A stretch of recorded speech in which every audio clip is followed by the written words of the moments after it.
All characters and events described in this story are fictitious. Any similarities with real people or situations are purely coincidental. Please do not judge strictly. Every author was once a beginner. Write in the comments what city you are from and where you listen to this audio version. Don't forget to like, share your life experiences, and be sure to subscribe to the channel so you don't miss the next exciting story. Leila Harper awoke to soft light filtering through the white linen curtains. The morning in their small home in the suburbs of Portland, Oregon, was quiet, as always. She stretched, feeling how the bed next to her had already cooled down. Ethan, her husband, got up earlier to get ready for classes. Leila looked at the ceiling, painted with cracks that she had studied 1,000 times, and sighed. She was 32, but sometimes she felt older not because of her age, but because of the monotony that had quietly seeped into her life. She swung her legs off the bed, feeling the coolness of the wooden floor. Downstairs in the kitchen, there was already the smell of coffee Ethan always brewed it before leaving. Leila pulled on a soft gray sweater and went down the creaky stairs. Their home, bought 5 years ago, was cozy but not without flaws. The paint on the walls was slightly peeling, and the second-floor bathroom was always leaking. They planned renovations, but kept putting them off. Maybe next year, Ethan would say, and Leila would nod, even though she knew next year would never come. In the kitchen, she poured herself some coffee into a ceramic mug marked Best Teacher that had been given to Ethan by his students. He had already left, leaving a note on the table. Gone to work. Dinner together. I love you, I. Leila smiled, but the smile came out forced. She loved Ethan, she really did. But something in their lives has become gray. It was as if someone had turned off the color in their world. Leila worked as a marketing executive for Brightwave, a local green technology company. The work was interesting but demanding. She often stayed late in the office, while Ethan, on the contrary, returned home at 6, prepared dinner, and waited for her. Sometimes Leila felt a pang of guilt for this, but Ethan never complained. He was like that, patient, reliable, like an old oak tree that cannot be broken by the wind. She sat down at the table, opened her laptop, and started checking her email. Among the letters from colleagues and clients was one from her friend Kate. Leila, are you alive? Let's go out on Friday, cocktails at the Pearl. Leila thought about it. When was the last time she went somewhere without Ethan? She and Kate had been friends since college, but now only saw each other every couple of months. Leila wrote a short reply. Sounds tempting. Let me know what time. She sent a message and immediately regretted it. Ethan would most likely want to spend Friday at home, as usual, with a movie and pizza. The day passed in its usual rhythm. Leila arrived at the office, located in the center of Portland, in a modern building with huge windows overlooking the Willamette River. Her team was preparing a presentation for a new client, and Leila threw herself into work, coordinating designers and copywriters. She loved her job. It gave her a sense of control, importance. But by lunchtime, as she sat in the meeting room with a sandwich from the cafe across the street, her thoughts returned to Ethan. Leila, are you okay? Asked her colleague Sarah, a young girl with bright red hair, noticing that Leila was staring out the window. Eh? Yes, everything is fine. Leila forced herself to smile. I was just thinking. About what? About how to kill this presentation. Sarah winked, taking a bite of her bagel. Ha, something like that. Leila waved it off, but her thoughts were far away. She remembered how she and Ethan met. She was 23, just out of college and starting her first job. Ethan, then a graduate student, taught history at a local school and worked as a tutor. They met at a party with mutual friends, and Leila immediately noticed his calm confidence. He wasn't loud or assertive like the other guys, but there was depth in his eyes. They talked all night, and by morning Leila knew that she was missing. Now, almost 10 years later, she still loved him. But somewhere along the way, their relationship lost its spark. They rarely quarreled, but the passion that once made their hearts beat faster had faded. Leila couldn't say exactly when it happened. Maybe after they gave up the idea of having a child, or when she got a promotion and her work started taking up more and more of her time. She didn't know. In the evening, Leela returned home around 7. Ethan was already there, in the kitchen, chopping vegetables for a salad. He looked the same as always. His dark hair was slightly disheveled. His thin-framed glasses had slid down to the tip of his nose. He was wearing an old Beatles t-shirt and jeans. Leela felt a warm wave of tenderness, but then a pang of irritation. Why is he always so predictable? "Hi, honey." Ethan turned around, smiling. "How is the day?" "Okay." Leela threw her bag on the sofa and walked up to him. Tired. The presentation to the client squeezes out all the juice.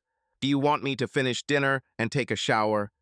he suggested, wiping his hands with a towel.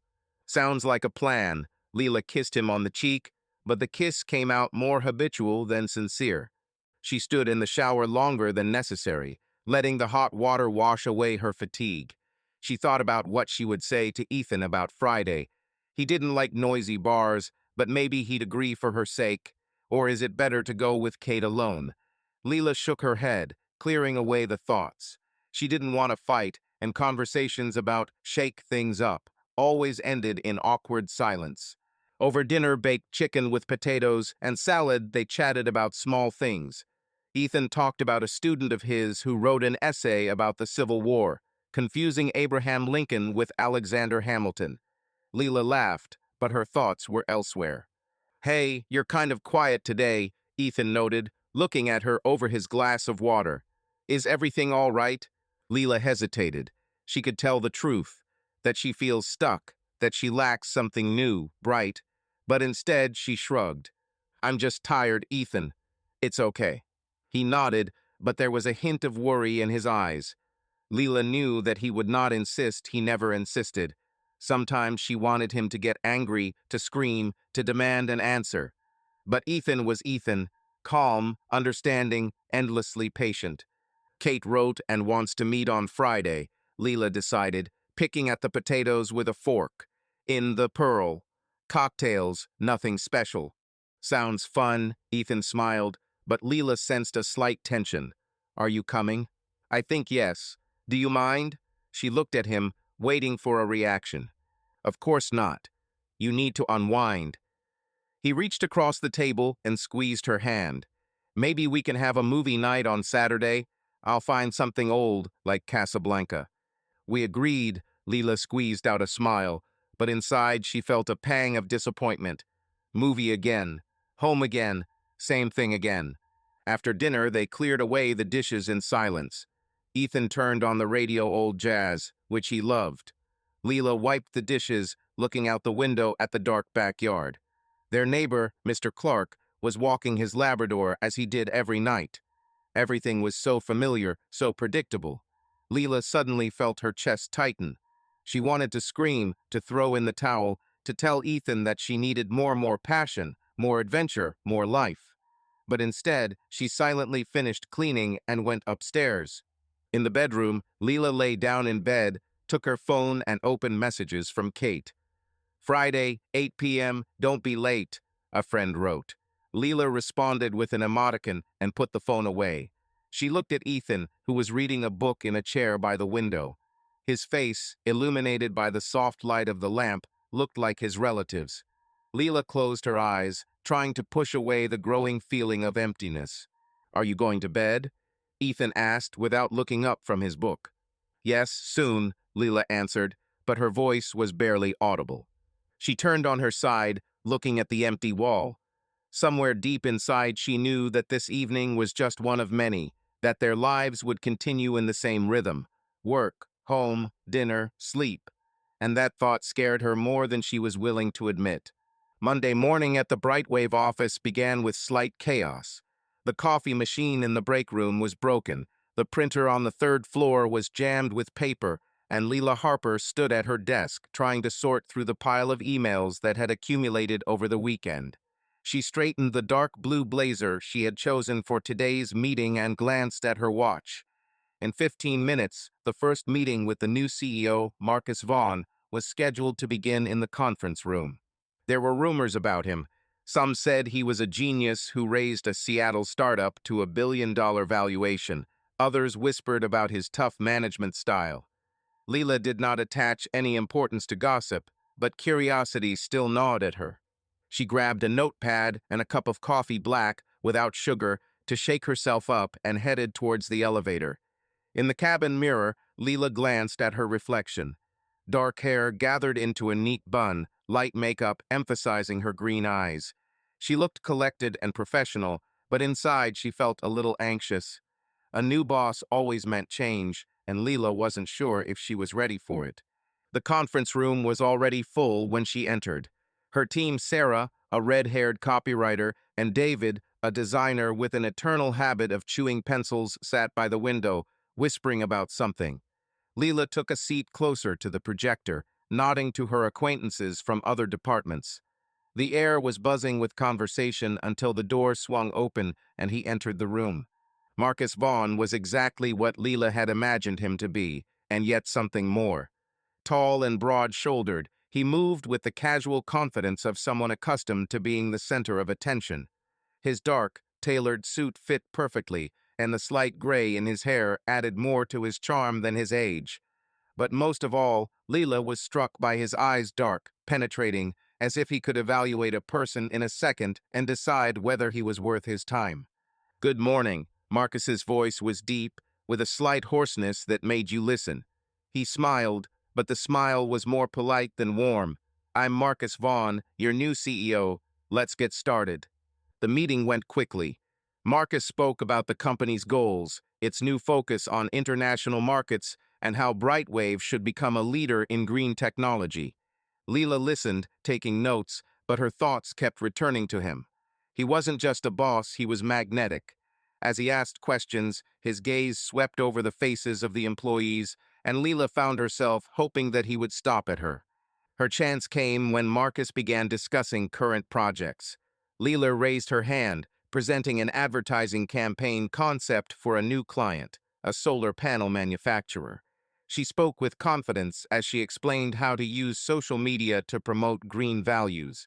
When she finished, Marcus nodded, a small smile tugging at his lips. "Great idea," he said, looking straight at her. "What is your name?" "Leela Harper," she answered, trying not to let her voice waver. "Okay, Leela, this is exactly the level of creativity we need. Let's work this out in more detail. Come to my office after the meeting." The hall began to buzz, and Leela felt her cheeks turn slightly pink. She nodded, trying to look calm, but inside she was singing. For the first time in a long time, she felt noticed and important. Sarah, who was sitting next to her, nudged her with her elbow. "Well, there you go," she whispered. "The new boss is already your fan." "Stop it." Leela rolled her eyes, but couldn't help but smile. After the meeting, Leela returned to her desk to gather materials. Her phone vibrated with a message from Ethan. "How is your day? My student said that Columbus discovered America in 2001. Save me." Leela chuckled, but answered briefly, "Ha, hold on. I'm busy, I'll write later." She put the phone down, feeling a slight pang of guilt. She usually writes long messages to Ethan, sharing details of the day, but now her thoughts were elsewhere. Marcus's office was on the top floor, with floor-to-ceiling windows overlooking the river and Portland bridges. Leela knocked, and his voice, "Come in," sounded firmly, but not rudely. She walked in holding a folder of campaign sketches. "Leela, take a seat." Marcus pointed to the leather chair opposite his desk. He leaned back in his chair, looking at her with interest. "Tell us more about your idea. Why do you think social media is the key?" Leela began to explain, trying not to notice how his gaze lingered on her a little longer than necessary. She talked about targeted advertising, TikTok trends, and how young people react to environmental initiatives. Marcus listened, sometimes nodding, sometimes asking clarifying questions. "Interesting," he said when she had finished. "You have instincts, Leela. Not everyone understands this, but you clearly know what you're doing." "Thank you." Leela smiled, feeling her confidence growing. "I just try to be one step ahead." "It's noticeable." Marcus stood up and went to the window, looking at the city. "You know, when I started, no one believed in my ideas. But I always knew that the main thing is people. People like you, with fire in their eyes." Leela didn't know what to answer. His words sounded sincere, but there was something else in them, a hint she couldn't quite place. She cleared her throat, bringing the conversation back to work. "I can prepare a detailed campaign plan by Wednesday if you want," she offered. "Great. Send me the draft and we'll discuss." Marcus returned to the table, but instead of sitting down, he leaned a little closer. "And Leela, don't be afraid to propose bold ideas. I appreciate those who are not afraid to take risks." She nodded, feeling her heartbeat a little faster. The conversation ended, and Leela left the office, feeling a strange mixture of emotions, pride, excitement, and something else that she did not want to give a name. In the evening, returning home, Leela found Ethan on the sofa with a book. He looked up, smiling. "Hello, hero of the day. How was the meeting?" "Okay." Leela threw her bag on the floor and plopped down next to him. "New boss. He's impressive. Smart, knows what he wants." "Wow," Ethan raised an eyebrow. "Is this a compliment from you? Usually you call all bosses boring." "Well, this one is not a bore," Leela laughed, but the laugh came out a little nervous. "He praised my idea for the campaign, said I had an instinct." "You bet." Ethan reached out and kissed her forehead. "You are my star." Leela smiled, but her thoughts were elsewhere. She remembered Marcus's look, his words, his smile. It was stupid, of course. He's just her boss, that's all. But for the first time in a long time, Leela felt not just a wife, not just an employee, but someone more. And this feeling, like a tiny ember, began to smolder in her chest. "Are you hungry?" she asked to distract herself. "I can order pizza." "Sounds perfect." Ethan reached for the remote control. "How about a series? The one about detectives that you wanted to watch." "Go ahead," Leela nodded, but her thoughts were still spinning around the morning meeting, around Marcus Vaughn and his words. Rain pattered against the windows of the Brightwave office, turning the evening Portland into a blurry watercolor of lights and shadows. Leela Harper sat at her desk, surrounded by a scattering of papers and an open laptop, the screen of which cast a bluish light on her face. The clock showed 7:30, and the office was almost empty. Only a couple of employees from the financial department were still sorting through reports in the far corner. Leela was supposed to leave an hour ago, but Marcus Vaughn asked her to stay to finalize a presentation for a client. "You understand, Leela," he said with that half-smile of his. "We need it to be perfect." And she stayed, not because I was afraid to refuse, but because I wanted to. She sat back, rubbing her eyes. The last 2 weeks had been a whirlwind. Since that meeting where Marcus had praised her idea, he had increasingly involved her in key projects. Leela felt at the top her proposals were discussed at meetings, her name was heard in conversations. But what bothered her most was the way Marcus looked at her, not just as an employee, but as someone worthy of his attention. It was intoxicating. "Leela, are you still here?" Marcus's voice came from the doorway. She winced and turned around. He stood leaning against the doorframe, wearing a shirt with rolled-up sleeves, without a jacket.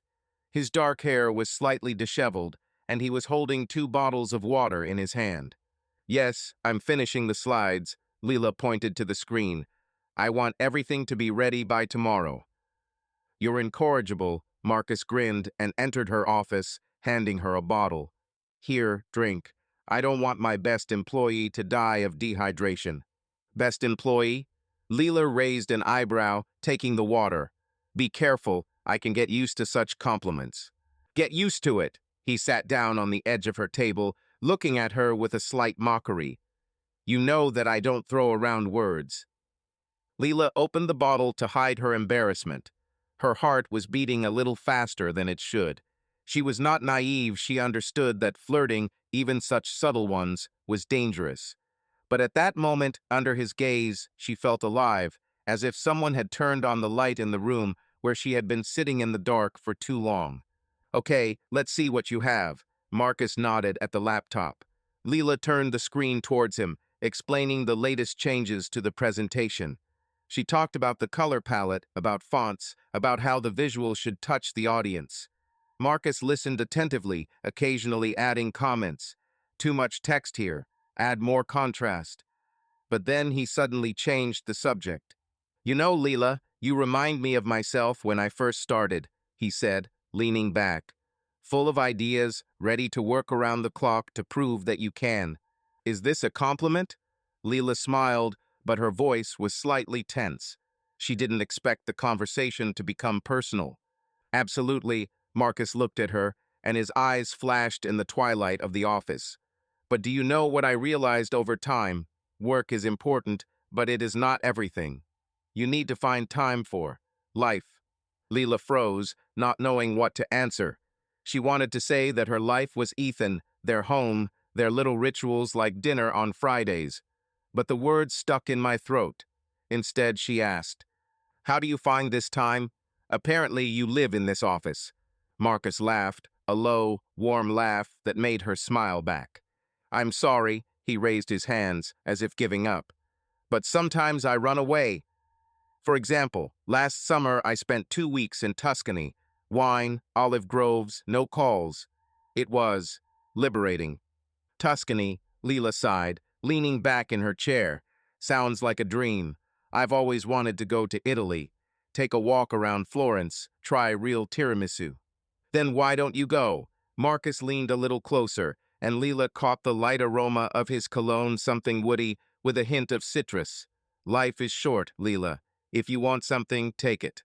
She looked away, feeling her cheeks warm. His words sounded simple, but there was a challenge in them that she could not ignore.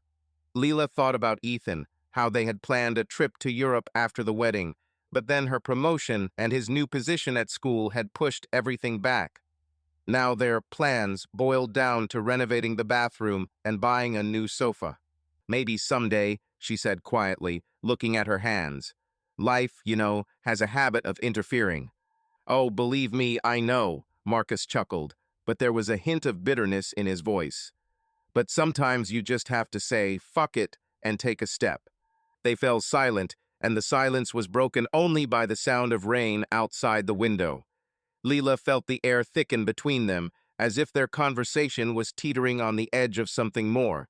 She cleared her throat, turning back to her laptop. So, what else needs to be improved? She asked, trying to sound businesslike. Marcus smiled, as if understanding her maneuver, and returned to the presentation. They worked for another hour, discussing details, laughing at bad fonts, and arguing about which shade of green looked best. When Leela finally closed her laptop, it was almost 9. Damn, I didn't notice how time flew by, she said, packing her things. Ethan probably thinks I'm missing. Is Ethan your husband? Marcus asked, getting up from the table. His tone was neutral, but Leela detected slight interest. Yes, she nodded, putting on her coat. He's a teacher. Story. He loves his job, but sometimes I think he is married to his students. Marcus laughed, but his gaze remained attentive. He seems like a happy man, he said, and Leela wasn't sure whether he was joking or being serious. I hope so, she replied, feeling her heart clench. She suddenly remembered that she hadn't responded to Ethan's last message. Okay, I have to go. See you tomorrow. Good night, Leela. Marcus walked her to the elevator, and when the doors closed, she exhaled as if she had been holding her breath all evening. At home, Ethan was waiting for her in the kitchen, heating up leftover pasta. He looked tired, but smiled when he saw her. Hello, Lost, he said, putting the plate on the table. I was already getting ready to send a search party. Sorry, Leela threw her bag on the chair and kissed him on the cheek. The work has been delayed. New project, you know. Yes, you mentioned it. Ethan sat down opposite her, looking at her with slight concern. Are you okay? You look, I don't know, I'm nervous. It's okay, Leela forced herself to smile, but her thoughts were still in the office, in the room where Marcus was sitting on the edge of her desk. There's just a lot to do. The new boss demands perfection. Well, he obviously knows who to trust with this. Ethan reached across the table and squeezed her hand. You're my best. Leela nodded, but her smile was forced. Ethan Harper stood at the blackboard, wiping the chalk off his hands as the last students left the classroom. Outside, Friday night Portland was bathed in the golden light of sunset, but Ethan barely noticed the beauty. His thoughts were occupied with Leela. In recent weeks, she has been different. It wasn't that they were fighting. Leela had never been one for drama, but something had changed. She returned home later, her smiles seemed forced, and her conversations were reduced to short, "Everything is fine," and "I'm tired." Ethan wasn't paranoid, but his intuition, the one that helped him spot when a student was cheating or lying about homework, was sounding the alarm. He collected his things, a battered leather bag that barely held notebooks, and an old thermos with leftover coffee, and headed to the car. On the way home, he turned on the radio, but even his favorite jazz station couldn't distract him. Leela promised to be home by 7, but Ethan was already used to the fact that her 7 now meant closer to 9. He wasn't angry, or at least he tried not to be. She was working on an important project, and he was proud of her. But pride did not fill the void that grew between them. At home, Ethan threw his bag on the couch and headed to the kitchen. He decided to cook something special, maybe lasagna, which Leela loved. "If she sees that I'm trying, maybe we can have a real conversation," he thought, taking tomatoes and cheese out of the refrigerator. But as he cut the onion, his thoughts returned to her detachment. Yesterday, she was again sitting on the phone, scrolling through messages, and when he asked what was there, she replied, "Work, nothing interesting." But her fingers trembled, and she quickly put the phone away. Ethan didn't want to be the guy who checked on his wife, but doubts gnawed at him. By 7:30, the kitchen was filled with the aroma of tomato sauce. Ethan put the lasagna in the oven and opened a bottle of red wine, inexpensive, but the kind they drank for their anniversary. He even lit the candles, although he immediately felt stupid. "It's just dinner," he told himself. "No need to be dramatic." But when the clock struck 7 and Leela did not appear, his optimism began to fade. She entered the house at 8:20, kicking off her heels at the door. Her dark hair was out of its bun, and shadows of fatigue lay under her eyes. But there was something else about her, a slight blush, a sparkle in her eyes that Ethan had not seen for a long time. "Hello?" Leela threw her bag on the chair and froze when she saw the table. "Wow, candles? What's the reason?" "I just thought we could use something special." Ethan smiled, but his voice was cautious. "Lasagna is almost ready. Would you like some wine?" "God, you're an angel." Leela came up and kissed him on the cheek, but the kiss was quick, almost mechanical. "Give me 5 minutes, I'll change." She disappeared upstairs, and Ethan poured wine into glasses, trying to push away the growing anxiety. When Leela returned in a soft sweater and jeans, he noticed that she was still holding the phone in her hand. She placed it face down on the table, but Ethan couldn't help but notice how her gaze kept flicking towards him. "So, tell me, how was your day?" he asked, setting down the plates of lasagna. "Still fighting with this presentation?" "Yes," Leela nodded, cutting off a piece. "Marcus is a perfectionist. I want every slide to be like a work of art. Today, we spent the whole day reworking the schedules." "Marcus, then," Ethan tried to keep his tone neutral. She often mentioned the new boss, and each time it sounded with some kind of admiration. "He seems to keep you all on your toes." "Oh, yes," Leela laughed, but the laugh came out a little nervous. "But he knows his stuff. Today, he said that our campaign can become a standard for the entire industry. It's motivating." "I can imagine." Ethan took a sip of wine, looking at her over the glass. "You look happy. The work clearly lights you up." Leela hesitated, as if caught by surprise. She put down her fork and looked at him, but her eyes avoided direct contact. "Yes, I guess," she said. "I just haven't felt like I'm in my place for a long time, you know. It's like I'm back in the game." "You were always in the game, Leela." Ethan smiled, but his heart sank. "You're a star. Always has been." She smiled back, but the smile was forced. They ate in silence, and Ethan noticed how her fingers involuntarily reached for the phone when it vibrated. She quickly removed her hand, but the gesture did not escape him. "Is someone writing?" he asked, trying to sound casual. "Eh? No, just spam, probably." Leela grabbed the phone and put it in her pocket. "Nothing important." Ethan nodded, but something snapped inside. He wanted to believe her. He really did. But her excuses, her aloofness, her phone, which became an extension of her hand, all this added up to a picture that he was afraid to admit. Leela, he put down his glass and looked at her seriously. Everything is fine? You've been kind of distant lately. She froze, her fork hovering over her plate. For a second, it seemed to him that she was about to tell everything, whatever it was. But instead she sighed and shook her head. Ethan, I'm just tired, she said, and her voice was soft, but there was a wall in it. The work is exhausting, that's all. I need a little time for everything to settle down. I understand, he nodded, although he did not understand. But if something is wrong, you'll tell me, right? We always discussed everything. Of course, Leela reached out and squeezed his hand, but her fingers were cold. It's okay, really. Just give me some space, okay? Okay? Ethan forced himself to smile, but his heart ached. He blamed himself. Maybe he didn't support her enough. Maybe he was too immersed in his work, in his students. He wanted to be a support for her, but he felt that she was slipping away. The rest of dinner passed in awkward silence. Leela helped put away the dishes, but her thoughts were clearly elsewhere. When they went to bed, she turned her back to him, and Ethan, looking into the darkness, tried to remember the last time they fell asleep about ascending. Hugged. He felt lonely, even lying next to her, and this feeling was new, frightening. Leela had always been his best friend, his partner, but now an invisible wall was growing between them, and he did not know how to destroy it. The next day, Ethan decided to do something to bring them back together.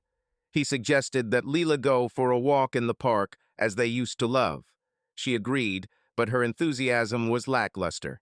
Sounds good, she said without looking up from her phone. At what time? Maybe at 2, Ethan suggested, hoping the fresh air would help them bond. Okay, Leela nodded, but her gaze was distracted. They walked in the park in silence, holding hands, but Ethan felt that her thoughts were somewhere far away. He tried to start a conversation. Do you remember the first time we kissed here? He asked, pointing to an old bench by the lake. Then you spilled coffee on me. Leela smiled, but the smile was pale. Yes, it happened, she said. It seems like an eternity ago. Not that long ago, Ethan squeezed her hand. We could go back to that time, you know.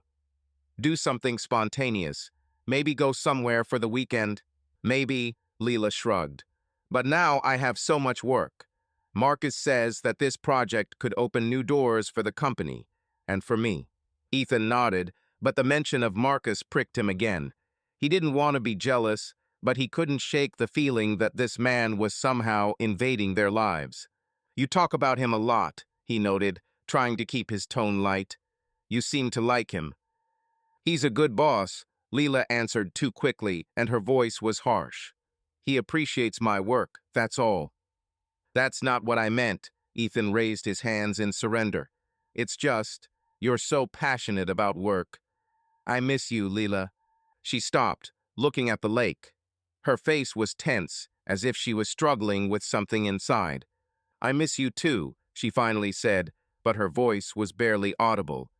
But I can't just turn off work. This is important to me. I know, Ethan sighed. I just want us to be together. For real. Leela nodded but didn't answer. They continued their walk, but the conversation faded, and Ethan felt the crack between them grow wider.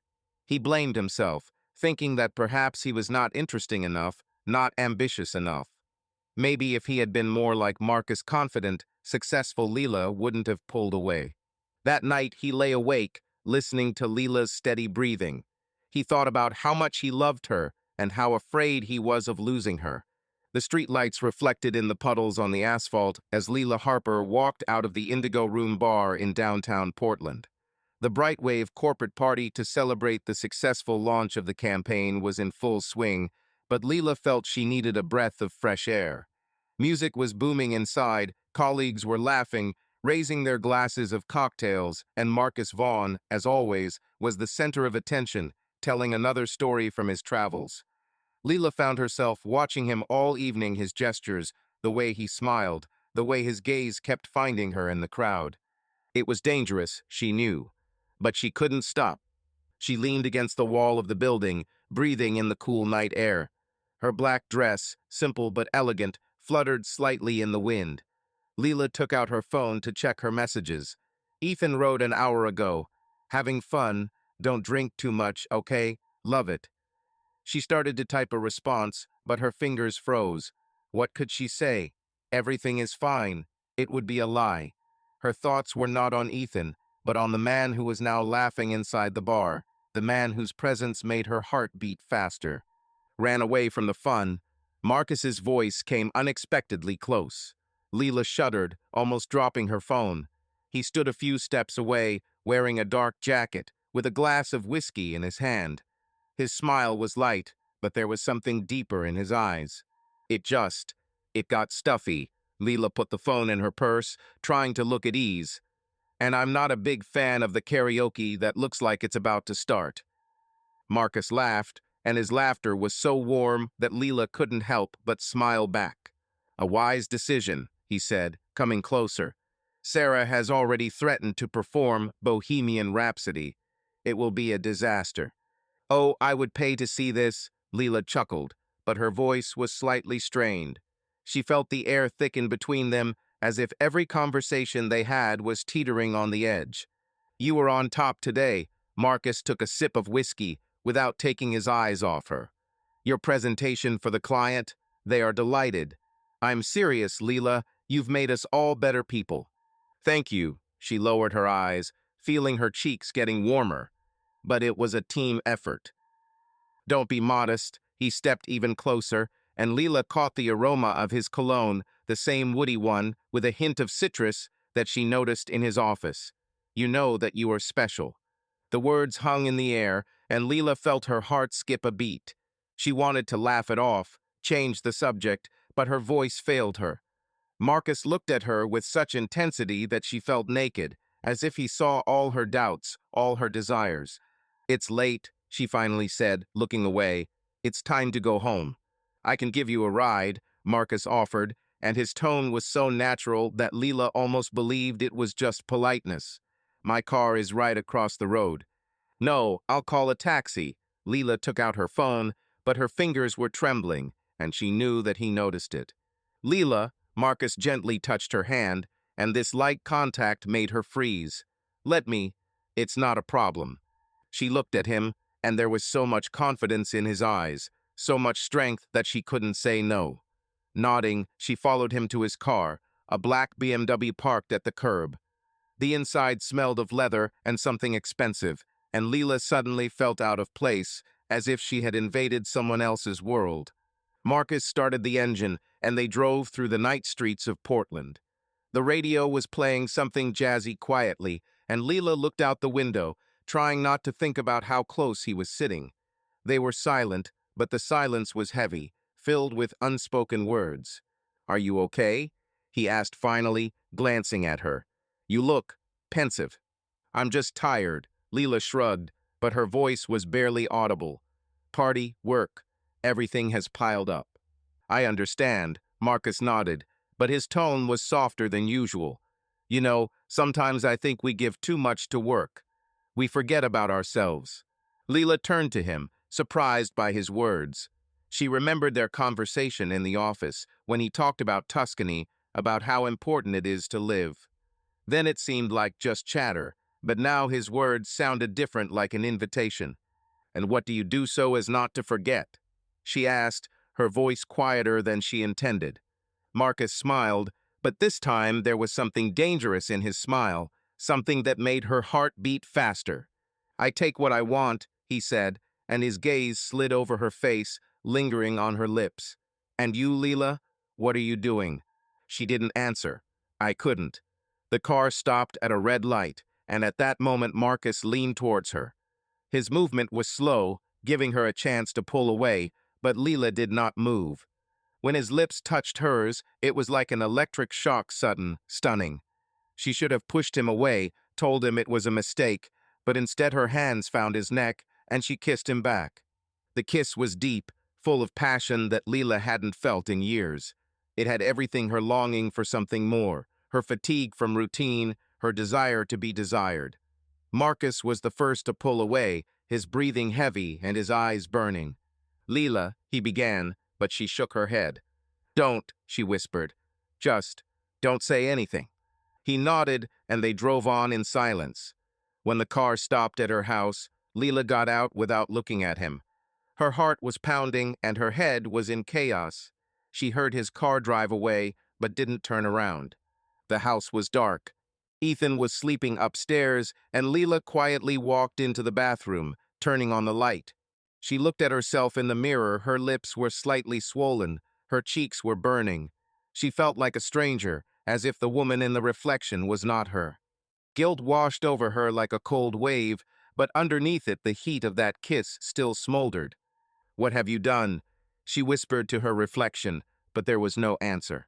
Leela went to bed, trying not to wake Ethan. He turned in his sleep and his hand rested on her waist. She froze, feeling tears burning her eyes. She loved Ethan, she really did. But what happened in the car was stronger than her, like a storm that she could not stop. And now, lying in the dark, she knew that their lives would never be the same. The next day, Leela woke up with a heavy head and a feeling that the world had changed. She avoided Ethan's gaze at breakfast, muttering something about a party. He was kind as always, but his questions, "How did you have fun?" they cut her like a knife. "Okay," she answered, hiding her eyes behind a mug of coffee. "I just drank too much." Ethan nodded, but Leela could see that he didn't believe it. She left for work earlier than usual, hoping the office would distract her. But when she saw Marcus in the corridor, her heart skipped a beat again. He smiled as if nothing had happened, but his gaze was different, darker, more personal. "Good morning, Leela," he said, passing by. "Was it a good night?" She nodded, not trusting her voice. And at that moment she realized that their kiss was not the end. This was the beginning of a secret that would grow like a shadow, covering her marriage, her life, herself. Leela felt guilty, but underneath there was something else, of passion that pulled her to Marcus like a magnet, and she didn't know if she had the strength to resist. Simone Vaughn sat in her office on the 17th floor of the Carter and Pierce law firm, staring at the file she had to prepare by morning. Outside the window, Portland was drowning in the pre-dawn haze, and the city lights still flickered like stars that had fallen to the ground. Her fingers tapped on the table, a habit that betrayed her anxiety. Simone, a 40-year-old lawyer with a sharp mind and a reputation as a courtroom shark, rarely let her emotions get the better of her. But in recent weeks, her intuition, honed by years of questioning witnesses and reading between the lines, has been haunting. Something was wrong with Marcus, her husband, and she was going to find out what it was. She leaned back in the leather chair, rubbing her temples. Marcus was always busy his career. His ambitions never left room for idleness. But after his appointment as CEO of Brightwave, something changed. He began to stay in the office longer than usual. His answers to questions about the day were evasive, and the phone that used to lie open on the kitchen table was now always in his pocket or locked with a password. Simone was not one to make a scene or rummage through her husband's things, but her professional habit of collecting evidence took over. She began to notice little things: the slight smell of someone else's perfume on his jacket, the too frequent meetings with clients in the evenings, his absent-minded look when she asked how his day was. "You're late today," she told him at dinner yesterday, trying to keep her tone light. They sat in their spacious Pearl apartment at a dark walnut table that cost more than some earn in a year. "Yes, a new project," Marcus shrugged, slicing the steak. "Clients require attention. You know how it goes." "I know," Simone took a sip of wine, watching him. "But you look happy. Is it because of work?" He looked at her, and for a split second his smile faltered. But then he laughed, the same warm, charming laugh that had once made her fall in love. "Of course, because of work," he said. "We're on the verge of something big, Simone. It's like a game of chess, and I'm going to win." She nodded, but her eyes narrowed. Marcus was a master of words, but Simone could read people better than he thought.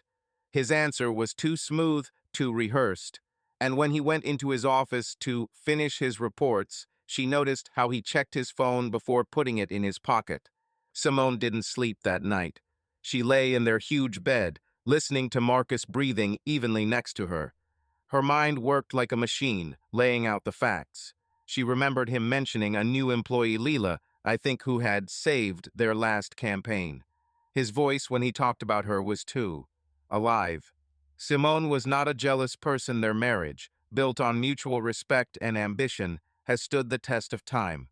But she was not blind, and if Marcus thought he could pull it off, he was wrong. The next day, while Marcus was in the office, Simone took action. She canceled a morning meeting with a client, citing family reasons, and opened her laptop.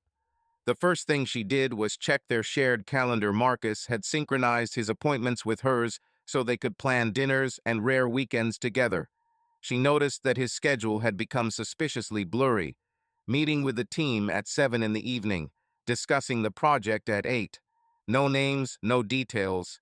It wasn't his style. Marcus was usually pedantic. "What are you hiding?" she muttered, opening his LinkedIn profile. She scrolled through his contacts, looking for someone from Brightwave. Leela Harper was quickly found, a marketing executive with a professional photograph in which she looked younger than 32.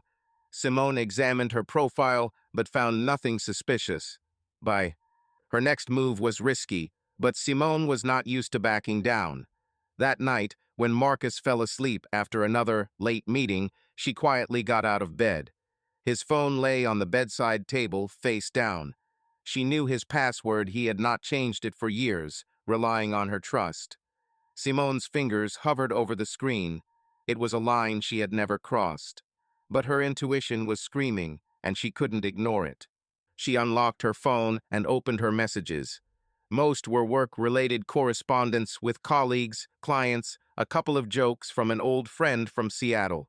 But then she saw the name, Leela. Their chat was short, but every line was like a blow. "Marcus, great job today. You were great. Leela, thank you. It means a lot. Marcus, don't leave immediately after the meeting tomorrow. I'd like to discuss a couple of ideas. Leela, okay, I'm free after 5. The messages seemed innocent, but the tone was too warm, too personal. Simone felt her stomach tighten. She scrolled up, but the chat ended as Marcus seemed to be deleting old messages. It was worse than if she had found something obvious. The deleted messages meant he had something to hide. She closed the phone and returned to bed, but sleep did not come. In the morning, Marcus noticed her silence at breakfast. "Are you okay?" he asked, spreading jam on his toast. "You look tired." "It's just a matter," Simone shrugged, but her voice was colder than she wanted. "Difficult client. You know how it goes." "Oh, yes," Marcus smiled, but she saw that he was studying her, as if checking if she knew more than she was saying. "And you?" She looked into his eyes. "Are you still fighting with projects?" "Always," he laughed, but his laugh was forced. "But we can handle it." Leela, by the way, suggested a couple of brilliant ideas. "She's great." "Leela," Simone repeated the name, as if tasting it. "You talk about her often." "Is it true?" Marcus hesitated, but quickly regained control. "Well, she's talented. This is all." Simone nodded, but her smile was as sharp as a blade. She knew he was lying, and she was going to find out how far this lie went. That day, Simone took another step. She called her friend, a private detective with whom she worked on company matters.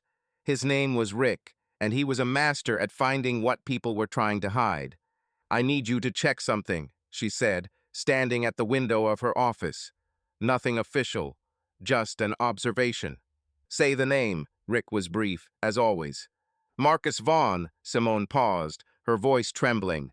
"And Leela Harper. I want to know where they go and with whom." "Got it." Rick didn't ask any questions.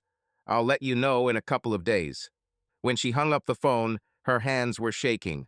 She hated herself for it, for having gotten to the point of being followed, for not being able to just ask Marcus directly. But Simone knew that the truth rarely comes on its own. It needs to be pulled out like a thorn, even if it hurts, and she was ready for pain just to find out what was happening. She returned to her desk and opened her case file, but her thoughts were far away. Simone imagined Marcus and Leela, their smiles, their secret glances, their possible touches. She felt rage, but underneath there was pain deep, sharp, like a knife. Their marriage wasn't perfect, but it was theirs. And if Marcus was determined to destroy it, she wasn't going to sit idly by. Leela Harper stood at the window of her sixth-floor room at the Sentinel Hotel, looking out at the twinkling lights of Portland. Behind her, on the rumpled sheets, Marcus Vaughn was buttoning his shirt. His movements were leisurely, confident. The smell of their perfume hung in the room, mixed with something tart, almost tangible passion, guilt, mystery. Leela straightened her dress, feeling her heart pounding. This was their third time in 2 weeks, and each time she promised herself that this would be the last. But every time she returned to his touch, to his words, to this whirlwind that made her forget who she was. "Are you okay?" Marcus's voice was low, with a slight hoarseness. He walked up behind her, his hands sliding around her waist. Leela flinched, but did not move away. "Yes," she lied without turning around. "I'm just thinking about tomorrow's meeting." He laughed, and his breath touched her neck. "Leela, you are a terrible liar, but it's nice." She turned, looking into his eyes. His dark eyes, always so penetrating, were now softer, but they still contained that confidence that pulled her like a magnet. Leela wanted to ask what it meant to him, these meetings, these stolen watches. But she was afraid of the answer. Instead, she smiled, trying to bring their conversation back to light. "And you?" she asked, raising an eyebrow. "Aren't you afraid that your wife will notice how you disappear in the evenings?" Marcus shrugged, but his smile became a little more intense. "Simone is busy with her work. She trusts me. Besides," he leaned closer, "I'm careful." Leela nodded, but his words left a bitter taste. Be careful. The word reminded her that she too had to be careful. Waiting at home was Ethan, her husband, the man who loved her unconditionally, who made her coffee in the morning and left notes with hearts. But the thought of Ethan only brought on guilt, and the guilt was too heavy to carry all the time. Leela drove her away, convincing herself that this was temporary. Marcus is a flash in the pan, an adventure that will soon fade away. She would return to her life, to Ethan, to their cozy home. But for now she wanted to feel alive. "I have to go," she said, pulling away. "Ethan thinks I'm at a meeting with a client." "Customers again," Marcus grinned, but there was no condemnation in his voice. "Do you ever get tired of this? From lies?" Leela froze, her hand frozen on her purse. She looked at him, and for a second her mask fell. "And you?" she asked quietly. "Are you tired?" He didn't answer, just looked at her with regret. Then he nodded. "Go. See you tomorrow." Leela left the room, feeling her legs shaking. In the elevator, she looked at her reflection in the mirror, disheveled hair, slightly smudged lipstick. She adjusted her makeup, but couldn't erase the feeling that she was leaving a part of herself in that room. At home, Ethan was watching TV, lying on the couch. There was an old Humphrey Bogart movie on the screen, which he loved. Seeing Leela, he smiled, but his eyes were tired. "Hi, honey," he said, sitting down. "How was the meeting?" "Okay." Leela threw her bag on the floor and forced herself to smile. "Tiring. Clients are so picky." "Tell me." Ethan reached out to her, but Leela dodged, heading towards the kitchen. "Would you like some tea? I just brewed it." "No, thanks." She opened the refrigerator, just to keep her hands busy. "I'll probably take a shower and go to bed." It was a long day. Ethan nodded, but Leela felt his gaze on her back.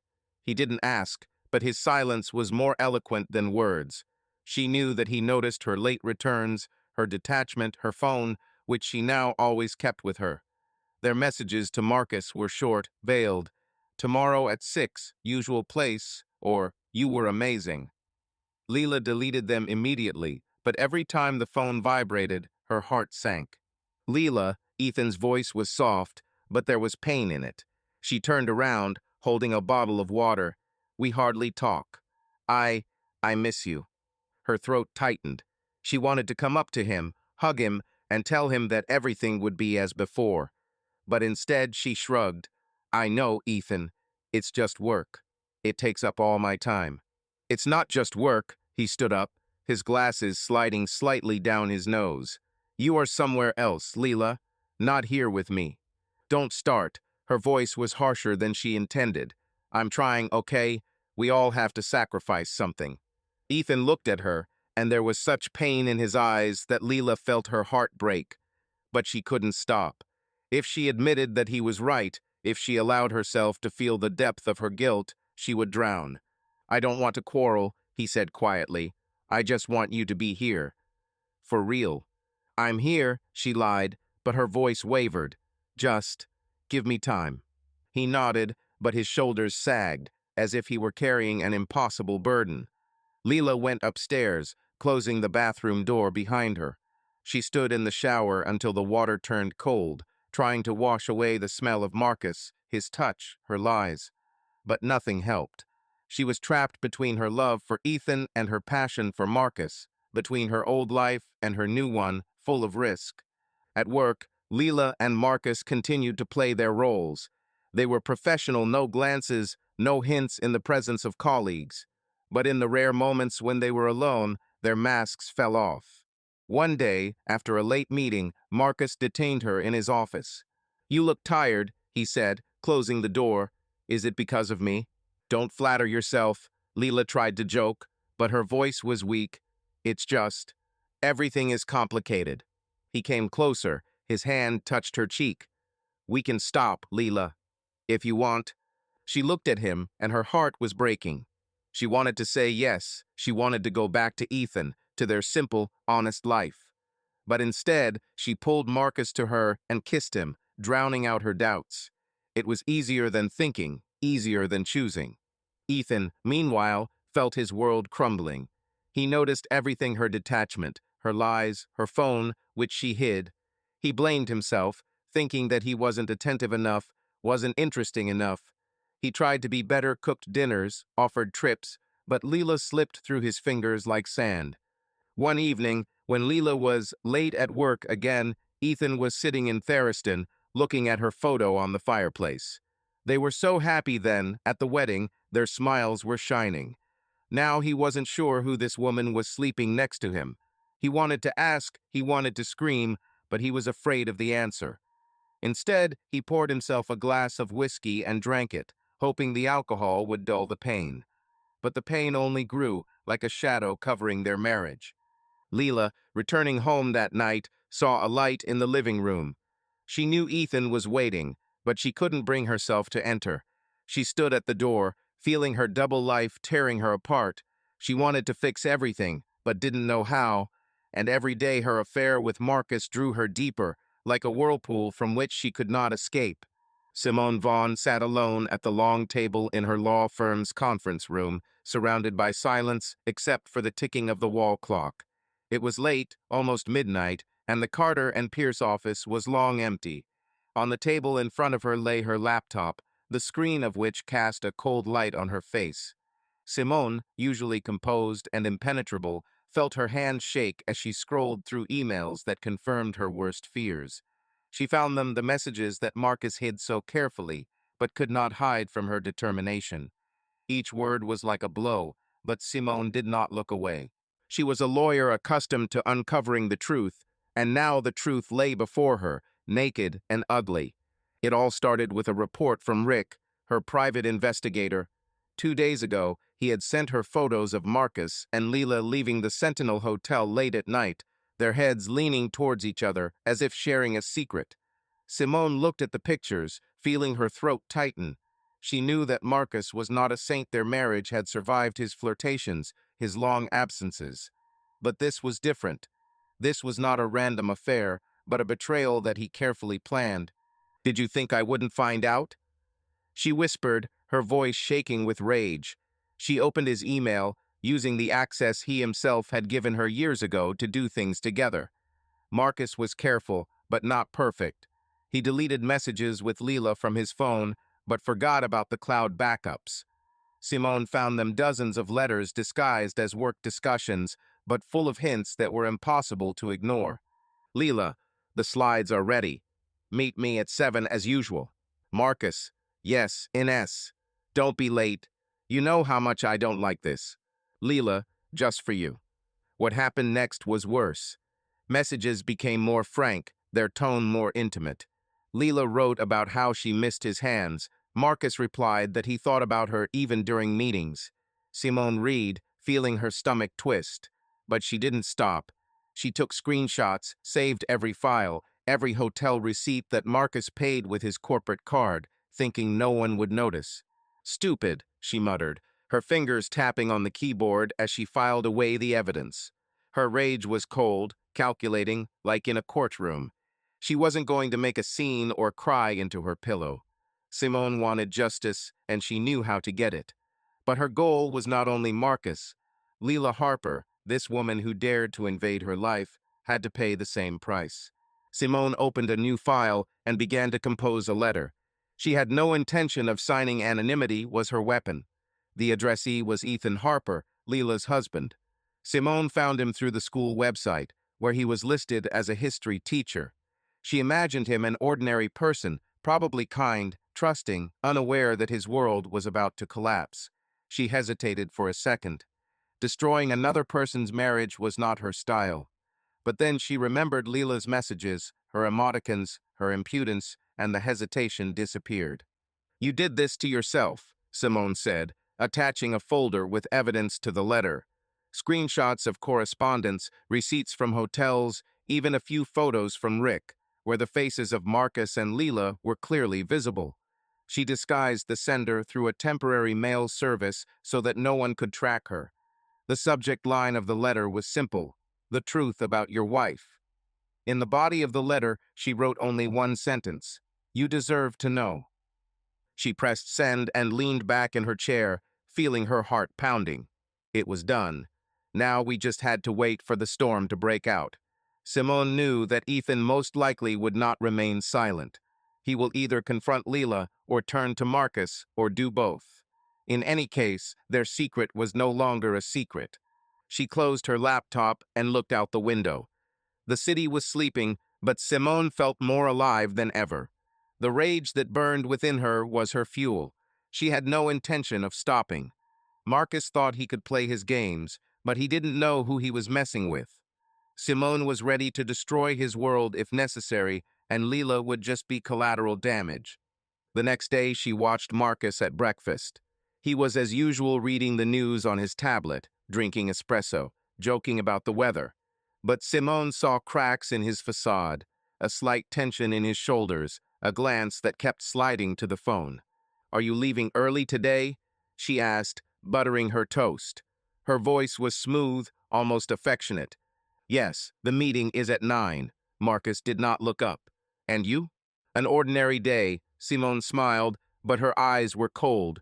Business, clients, you know how it goes. He nodded, but she noticed how his fingers gripped the cup a little tighter. He felt that something was wrong, but could not understand what. Simone enjoyed his uncertainty, his vulnerability. She knew that soon he would find out how deep he had gone. By the way, she paused, looking into his eyes. You mentioned Leela yesterday. Is she still working on that project? Marcus froze, his spoon hovering over his plate. But he quickly recovered control, smiling. Yes, she's great. It helps a lot. Okay, Simone nodded, her smile as sharp as a blade. It's always nice when there is someone you can rely on.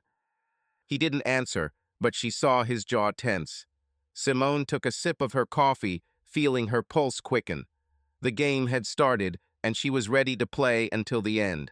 The rain came down relentlessly, pounding on the roof of their suburban Portland home as if trying to get inside. Ethan Harper sat at the kitchen table, staring at the laptop screen that he had left open for an hour. His fingers were still on the keyboard, but he didn't move. Opened in front of him was a folder sent by an anonymous sender, a folder that tore his world into pieces. Screenshots of emails, hotel receipts, photos of Leela and Marcus, leaving the Sentinel with smiles that Ethan hadn't seen on her face in months.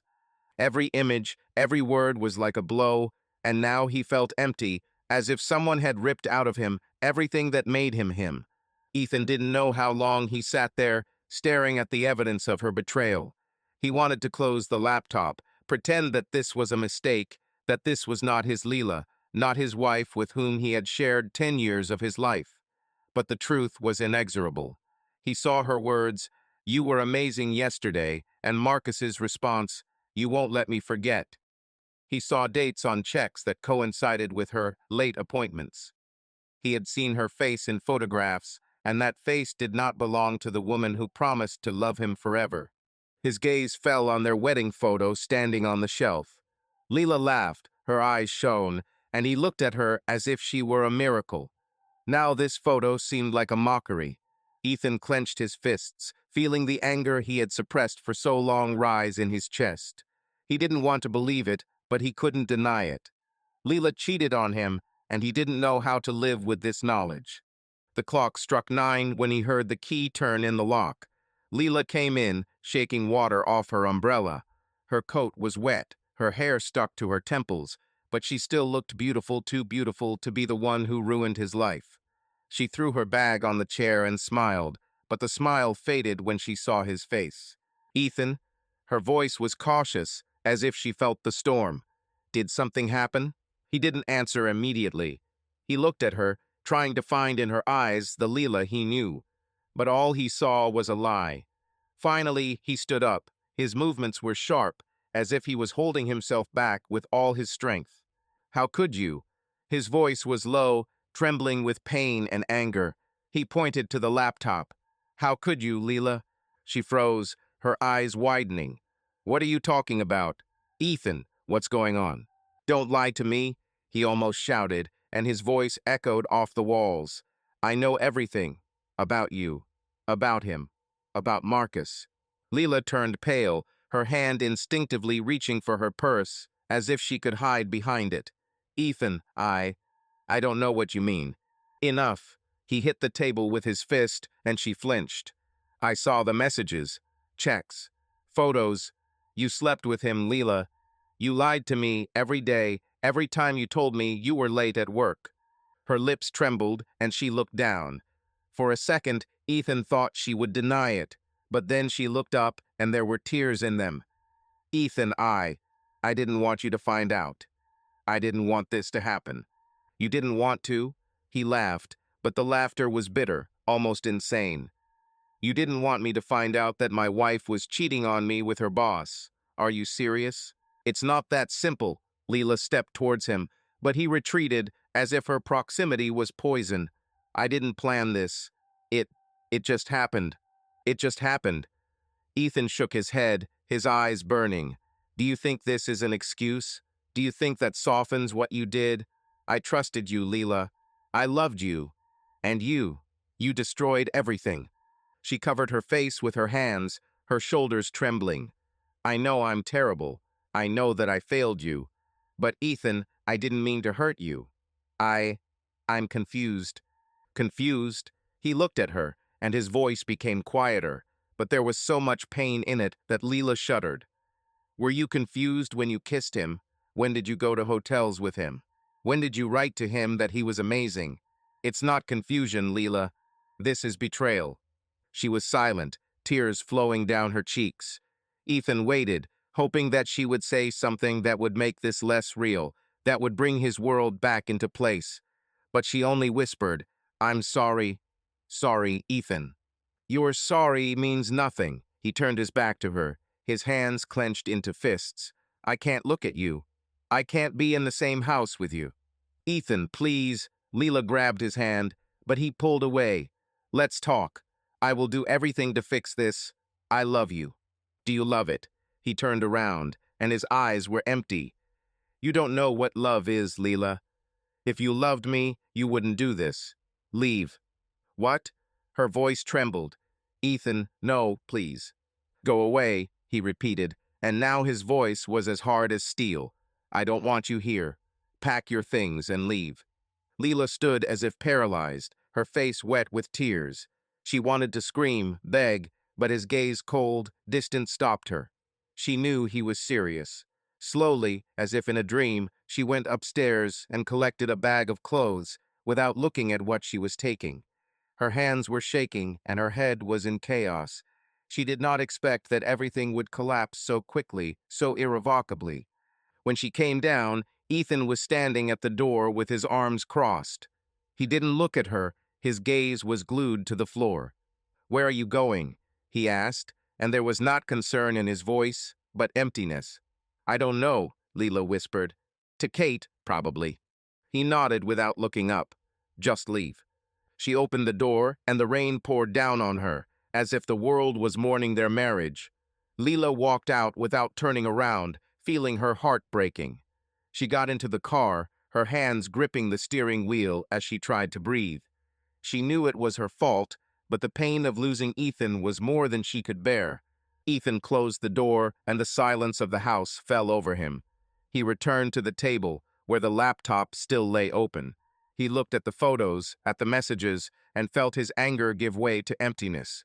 He didn't know how to live further, but knew one thing. He could no longer be with Leela. Not after this. Leela, sitting in the car in the rain, dialed Kate's number. Her friend answered after the second ring. "Leela, what's happened? Where are you?" "I need a place to spend the night." Leela's voice was hoarse. "Ethan," he found out. Kate fell silent, but Leela heard her breathing. "Oh, Leela, come. We'll figure it out." Leela hung up the phone and drove off, not feeling the road. Her world had collapsed, and she didn't know how to pick up the pieces. But somewhere deep down, she knew that this was just the beginning of the pain, the consequences, and the path she had to walk alone. Leela Harper stood in the middle of a tiny apartment in downtown Portland, holding a box of books she had never opened. The narrow room with peeling paint on the walls and creaking parquet floors smelled of dampness and alien life.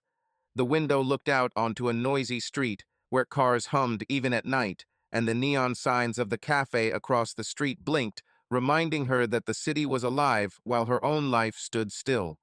A week had passed since Ethan kicked her out of the house, and Leela still felt like she was falling into nothingness. She rented this apartment in a hurry, through an ad on Craigslist, because she could no longer stay at Kate's, where every look from her friend was full of pity and unspoken questions. She put the box on the floor and sat down on the sofa that she got with the apartment. It was old, with faded upholstery, and Leela couldn't help but think that it suited her just as shabby, just as lost. Her phone was on the coffee table. The screen was dark. She hadn't checked on him since this morning, afraid of seeing messages from Ethan, or worse, the lack of them. He hadn't written since the night she left, and the silence was louder than any scream. Leela closed her eyes, trying to remember their home, the smell of coffee in the morning, the creaking of the stairs, the soft light of the lamp in the living room. But instead her thoughts went back to Marcus. Their romance, which had seemed so vibrant, so alive, now felt like a mirage. After the night Ethan learned the truth, Leela wrote to Marcus, begging him to meet. He agreed, but his answer was short. "Tomorrow, 6 p.m., the Sentinel. Be careful." She clung to those words, hoping that he would be her anchor, but deep down she knew that hope was a trap. The meeting with Marcus took place in the same hotel where they spent so many stolen hours. But this time everything was different. He was waiting for her at the bar, sitting at a corner table with a glass of whiskey. His face was tense, and the smile that had once lit a fire inside her seemed forced. "Leela," he stood up, but did not hug her as he did before. "Sit down." She sank into a chair, feeling her heart clench. "Marcus, we need to talk." "Ethan, he knows everything." His eyebrows raised, but he didn't look surprised. "How?" "I don't know." Leela shook her head, her voice trembling. "Someone sent him proof. Messages, receipts, photographs, all." Marcus took a sip of whiskey, his gaze growing colder. "This complicates everything." "Does it complicate things?" She leaned forward, her eyes burning. "Marcus, my marriage has collapsed. Ethan kicked me out. And you say, complicates?" Leela, calm down. His voice was firm, almost harsh. "You knew it was a risk." "We both knew." Her throat tightened. She wanted to scream, to say that this was not just a risk, that she had lost everything for him. But instead she whispered, "What now? What are we going to do?" He looked at her, and in his eyes there was not that passion that once made her forget about everything. "We? Leela, I can't give up my life. Simone, she mustn't find out. I have too much at stake. And me," her voice broke. "Do I mean nothing to you?" "You mean it." He reached for her hand, but his touch was cold. But it was temporary. "You understood." Leela recoiled as if he had hit her. Temporarily. This word echoed in her head, shattering the last illusions. She stood up, her hands shaking. "I was a fool," she said quietly.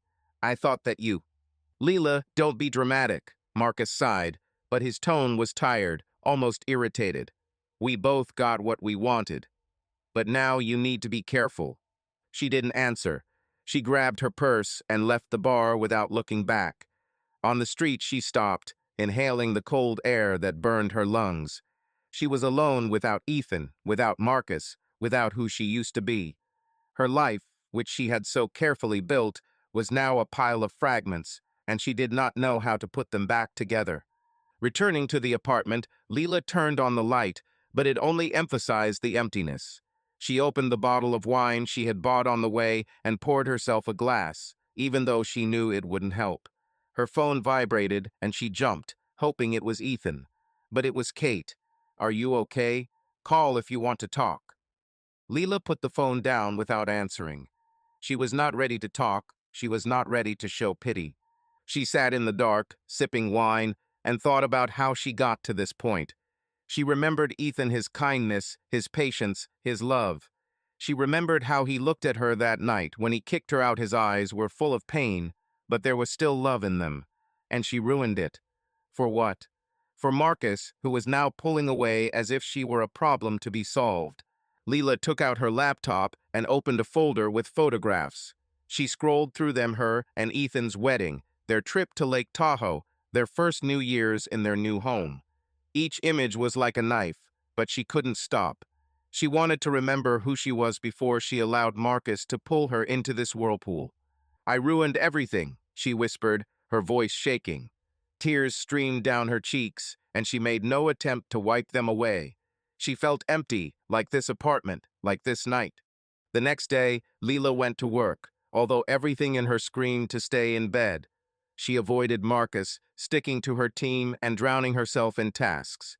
But his presence was everywhere: in his voice at the meeting, in his signature on letters, in his gaze, which she felt without even looking. He didn't try to talk to her, and that was the worst part. He was already leaving her alone with the consequences. Kate stopped by at lunchtime, bringing coffee and sandwiches. "You look like you haven't slept in a week," she said, sitting down opposite him. "Thank you for the compliment." Leela tried to smile, but her lips were trembling. "Leela, talk to me." Kate leaned closer, her voice soft.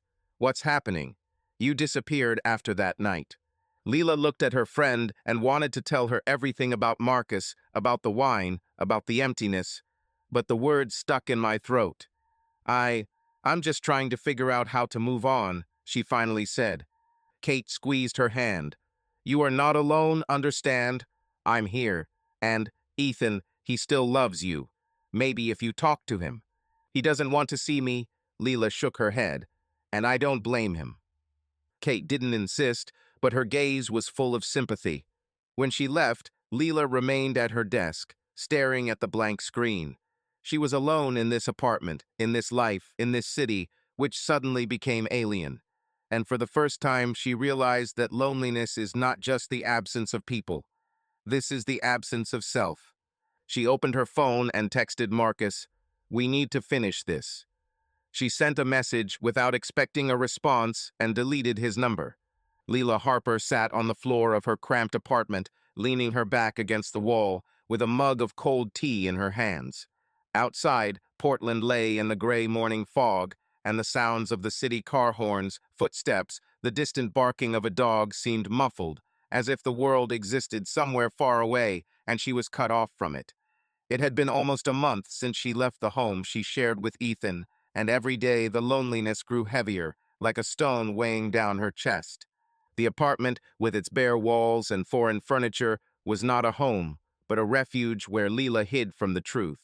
But the truth found her in the silence of the night, in the emptiness of her phone, in the mirror where her reflection looked older than she remembered. She put the mug on the floor and rubbed her eyes, trying to drive away the fatigue. Sleep came in fits and starts, interrupted by nightmares in which Ethan looked at her with the same pain as on the night of their breakup. Leela avoided thinking about him during the day, keeping herself busy with work, but at night her mind betrayed her, pulling out the memories she tried to bury. Today, she did not go to the office for the first time in years. She took a day off, citing personal circumstances. She needed time to make sense of the chaos she had created, to understand who she was now, without Ethan, without Marcus, without the life she had ruined. Leela took out of the box an old photo album that she had taken from the house the night she left. She hasn't opened it since then, afraid the memories will crush her. But now she felt she had to take a look, not to punish herself, but to understand what she had lost. She opened the album, and the first thing she saw was a photo of her and Ethan at their college graduation. He hugged her, his glasses slid down his nose, and she laughed, throwing her head back. Leela ran her finger over the photo, feeling tears sting her eyes. "How could I?" she whispered, her voice trembling. She turned the page, and each photo was like a blow. Their first apartment, where they slept on a mattress on the floor because they couldn't afford a bed. Their wedding, where Ethan danced so badly that the guests laughed until they cried. Their trip to the Oregon coast, where he taught her how to build a fire. Ethan was everywhere, every moment, every smile, every day she felt loved. She remembered how he supported her when she was fired from her first job. Leela was in despair then, thinking that she would never find her place. Ethan would come home with her favorite ice cream, sit with her until midnight, helping her edit her resume, and say, "You'll do it, Leela. You always do." When she got the job at Brightwave, he arranged a champagne dinner, even though they were struggling to make ends meet. He was her support, her home, and she turned her back on him for Marcus, the man who abandoned her as soon as it became dangerous. Leela closed the album, her hands trembling. The guilt that had been smoldering inside her since that night now burned like a fire, and she could not ignore it. She remembered their plans, the trip to Italy they had dreamed of, the child they had been putting off until later, the house they wanted to renovate. It was all real, tangible, until she allowed Marcus to eclipse her world. She thought he would give her freedom, passion, life, but instead he left her with emptiness. "I was such an idiot," she said out loud, her voice echoing off the walls. She got up, went to the window, and looked out onto the street. People were rushing about their business, and Leela suddenly felt cut off from them, as if she were a ghost stuck in her past. She knew that she could not continue living like this, hiding, pretending that everything would work out on its own. She needed to do something, even if it meant facing pain. Leela took out her phone and opened Ethan's contact. Her finger hovered over the call button. She hasn't called him since that night, afraid of his anger, his silence. But now she felt she had to try. Not to get him back, she knew that might not be possible, but to apologize, to show that she understood what she had done. She wrote a message, simple but sincere. "Ethan, I know you don't want to hear me, but I have to say I'm sorry. I was wrong, and I want to talk if you'll allow me. Please." She sent it before she could change her mind, and her heart sank, waiting for an answer. But the phone was silent. Leela sighed and put the phone away. She knew that a message was not enough, that words would not undo what she had destroyed. But it was a step, small, uncertain, but hers. She opened her laptop and started searching for psychologists in Portland. She needed to understand herself, to understand why she allowed Marcus to drag her into this abyss. She didn't want to be that woman who destroys everything she holds dear. She wanted to be better. In the evening, she met Kate in a cafe nearby. Kate, as always, was straightforward but kind. They sat at a table by the window with mugs of lattes, and Leela finally decided to speak. "I ruined everything, Kate," she said, looking into her cup. "I lost Ethan. I lost myself. I don't know how to fix this." Kate leaned closer, her eyes serious. "Leela, you made a mistake. Big one. But you haven't lost yourself. You're still here, and you can start again." "How?" Leela's voice trembled. Ethan hates me. Marcus. He never cared. I'm alone, Kate. You're not alone. Kate squeezed her hand. You have me, you have your work, you have yourself. But you need to stop running from what you did. You have to accept it and move on. Leela nodded, feeling tears welling up. I want to apologize to Ethan. I don't know if he will accept it, but I have to try. That's right, Kate smiled, but her smile was sad. But Leela, be prepared that he may not want to see you. You have to do this for yourself, Ba, not for him. Leela knew Kate was right. She couldn't count on Ethan's forgiveness, but she could try to regain her dignity. She made an appointment with a psychologist for the next week and began writing a letter to Ethan not to send, but for herself. She poured everything onto paper, her guilt, her regrets, her hopes. It was painful, but necessary. Leela Harper sat in a small office on the fourth floor of an old building in downtown Portland, nervously fiddling with the hem of her scarf. Opposite her, in an easy chair, sat Dr. Allison Crow, a psychologist with kind eyes and a calm voice that seemed to be able to calm any storm. The walls of the office were hung with watercolor landscapes, and on the table there was a small lamp casting a warm light. Leela was here for the second time and still felt uneasy, as if her life was a book that she did not want to open, but Dr. Crow turned the pages gently but persistently. So, Leela, Allison began, her pen hovering over her notepad. You said that you started writing to Ethan. How does it feel? Leela looked out the window, where gray clouds were gathering over the city. It's like I'm screaming into the void, she said quietly. I write, call, leave messages, but he doesn't answer. And I don't blame him, really. But it hurts. Allison nodded, her gaze attentive, but not judgmental. Tell me about the letters. What do you write in them? Leela swallowed, her fingers gripping the scarf tighter.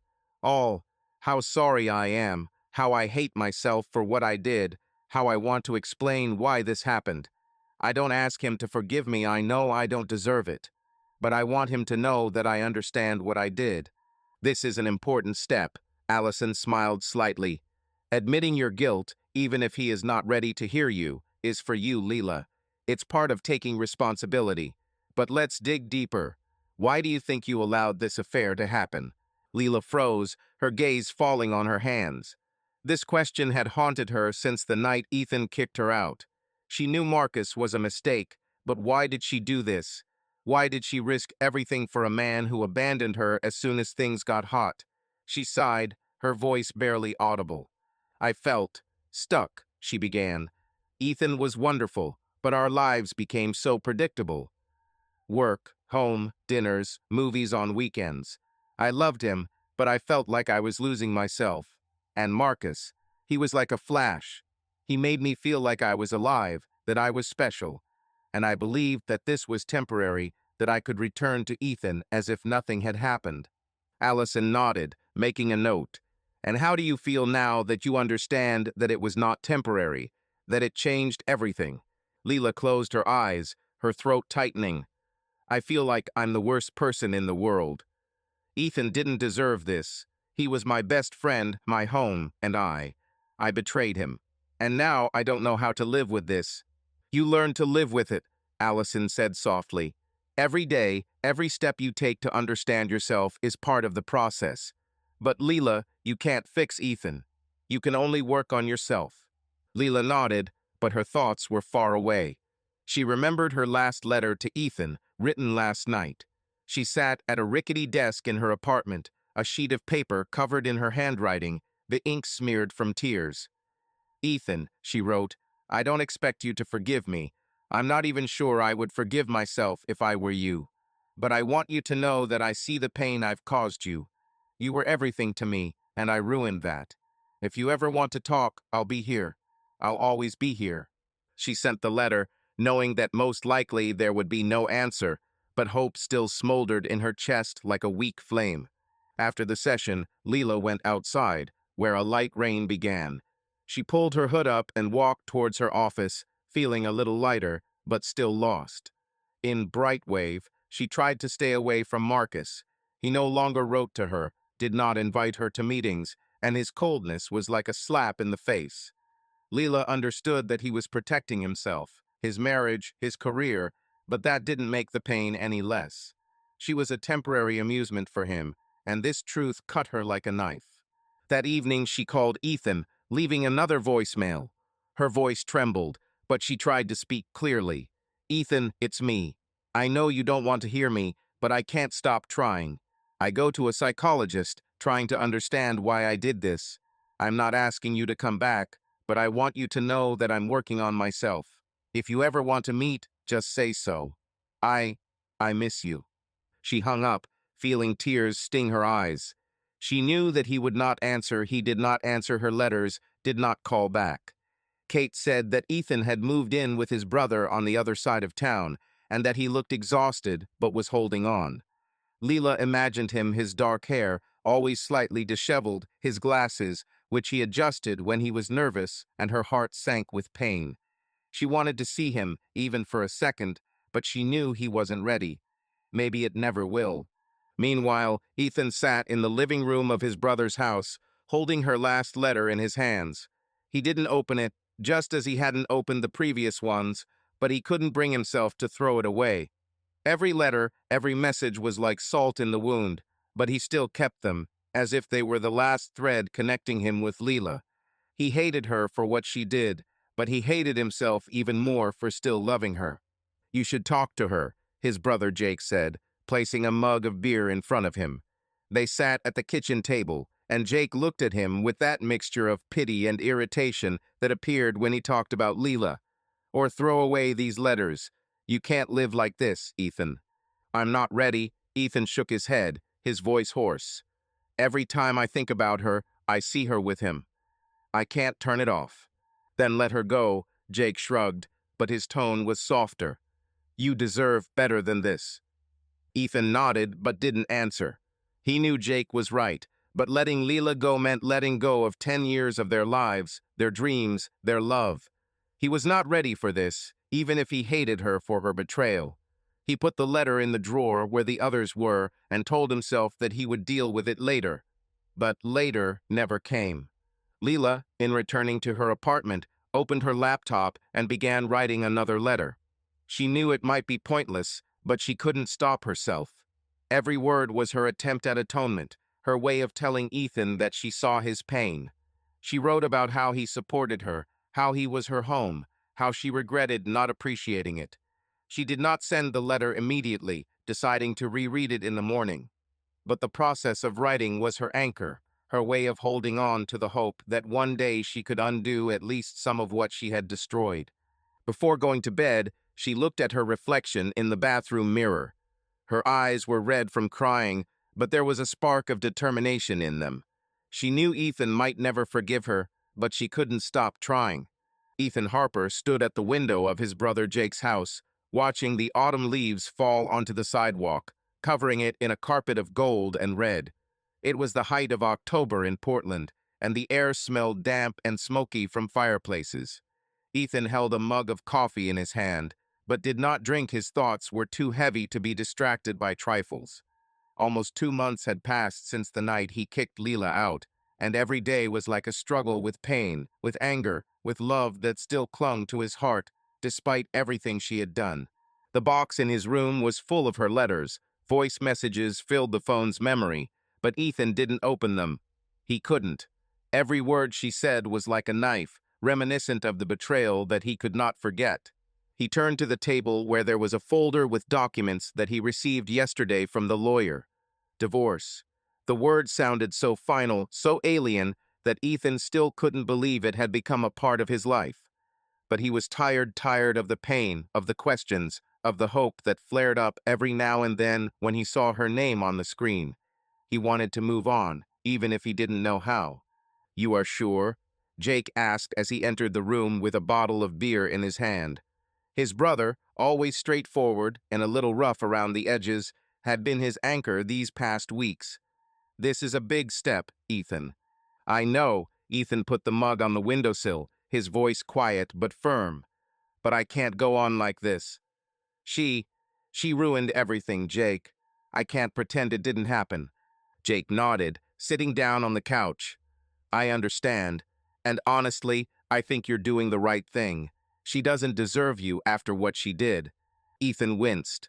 He hated it when people talked about Leela like that, even if he knew they were right. His friends, his family, everyone was by his side, and their support was like a lifeline. But every time someone called Leela a traitor, he felt a pang of pain, because she was still a part of him, even now. Yesterday, he met with a lawyer, Mrs. Claire Thompson, at her office in the city center. She was a middle-aged woman with sharp eyes and a businesslike tone that left no room for emotion. Ethan explained the situation, trying to speak calmly, although his voice shook when he mentioned Leela and Marcus. You have evidence of betrayal, Claire said, looking through the folder that Ethan brought, the same one that the anonymous person sent. This simplifies things. Oregon is a no-fault divorce state, so we won't have to prove infidelity in court, but it may affect the division of property if you choose. I don't want to complicate things, Ethan shook his head. I just want this to end. Claire nodded, her pen moving quickly across her notepad. Fine. I'll prepare the documents. Do you want to notify Mrs. Harper personally or through us? Through you, he said without hesitation. He was not ready to see Leela. He was not ready for her tears, her pleas. He knew that she wrote and called, but every time he thought to answer, photographs from that folder appeared before his eyes. Leela and Marcus, their smiles, their closeness. It was too much. You did your best, said his friend Paul when they met at a bar last week. Paul, a math teacher at the same school where Ethan worked, was one of the few who knew the whole story. She chose her path, Ethan. Now you have to choose yours. I'm trying. Ethan twirled the bottle of beer in his hands, his eyes glued to the table. But it's not that simple. I still love her, Paul, and that's the worst part. Paul patted him on the shoulder, his voice firm. Love passes, man. You will find someone who won't do this to you. Leela is not worth your tears. Ethan nodded, but didn't believe it. He didn't want anyone else. He wanted Leela, the Leela who laughed at his jokes, who danced with him in the rain, who promised to be with him always. But that Leela was no longer there, and he had to accept it. He signed the divorce papers this morning. Claire assured him that everything would go smoothly. They had no children. There were no complex financial disputes. The house, their shared home, was their only major asset, and Ethan said he was willing to sell it if Leela agreed. He did not want to return to where every corner reminded of her. You can stay here as long as you need, Jake said when Ethan told him about the divorce. But maybe it's time to think about a new place, new apartment, new start. Maybe, Ethan shrugged, but the idea of a new life seemed foreign to him. He started a new chapter, but his heart was still in the past. He went to work, joked with his students, met with friends, but it was all like a performance. The real Ethan was somewhere else, in that pain he couldn't let go. That evening, he met up with Paul and a couple of other friends at a local pub. They drank beer, talked about football, about work, but Ethan felt distant. His thoughts returned to Leela, to her letters, which he never read. He knew she was trying, knew she was probably suffering just like him. But his wound was too fresh, too deep. You did the right thing, Paul said, raising his glass. Here's to a new life, Ethan. You deserve better. To a new life, Ethan echoed, but his smile was forced. He drank, but the beer seemed bitter. He wanted to believe that he could move on, that the pain would subside, but every time he closed his eyes, he saw Leela, her smile, her tears, her betrayal. When he returned to Jake's house, he took her last letter from the box. His fingers trembled as he broke the seal. He didn't know why he was doing this, but something inside him demanded an answer. The letter was long, covered in her neat handwriting. She wrote about her guilt, about the psychologist, about how she understands what she has done. I'm not asking you to forgive me, she wrote, but I want you to know that I see your pain. You were the best thing I ever had, and I will never forgive myself for losing you. Ethan crumpled the letter, his eyes burning. He wanted to tear it up, burn it, but instead he threw it into the box. He couldn't forgive her, not now, maybe never. But her words touched something in him, and it scared him more than he was willing to admit. He lay down in bed, looking at the ceiling. Tomorrow the lawyer will send Leela the divorce papers and their marriage will officially end. Ethan knew it was right that he should let her go. But his heart still hurt, and he wasn't sure if he'd ever be able to get rid of the pain. He closed his eyes, hoping that sleep would bring relief, but he knew that Leela would haunt him in his dreams, in his memory, in his heart. Leela Harper sat at the small table in her apartment, her hands wrapped around a mug of herbal tea that she never drank. The morning light filtered through the thin curtains, casting streaks on the worn parquet floor. Portland outside the window was waking up, cars were honking, bicycle bells were ringing, but inside her world there was a silence so deep that Leela could only hear the beating of her own heart. On the table in front of her lay an envelope delivered by courier an hour ago. She knew what was inside even before she opened it, but she still hesitated, as if delay would change the inevitable. The envelope was heavy, not just because of the papers, but because of what it meant: the end of her marriage, the end of her hopes, the end of everything she had ever considered hers. She ran her finger along the edge of the envelope, her hands shaking. Leela tried to prepare herself for this moment, but no amount of sessions with a psychologist, no amount of letters she wrote to Ethan could soften the blow. Finally, she took a deep breath and opened the envelope. Inside were the divorce papers, neatly folded, with her name and Ethan's name printed in black and white. But her gaze caught on a small piece of paper inserted between the pages, a note written in his handwriting, so familiar that it took her breath away. "It's over. Move on with your life," the note read. 5 words, cold and final, like a hammer blow. Leela reread them, hoping that they would change, that there would be something else there: anger, pain, even hatred, anything other than this emptiness. But the words remained unchanged, and each of them pierced her heart like a shard of glass. She put the note down, her hands falling to the table. The tears she had been holding back for so long began to flow, and Leela made no attempt to stop them. She lost Ethan not the night he kicked her out, not in those weeks when he ignored her letters, but now, in this moment, when his words made their breakup real. He was her home, her support, the man who knew her better than she knew herself, and now he was gone forever. "Why did I do this?" she whispered, her voice drowned in sobs. She covered her face with her hands, feeling the weight of her actions bear down on her like never before.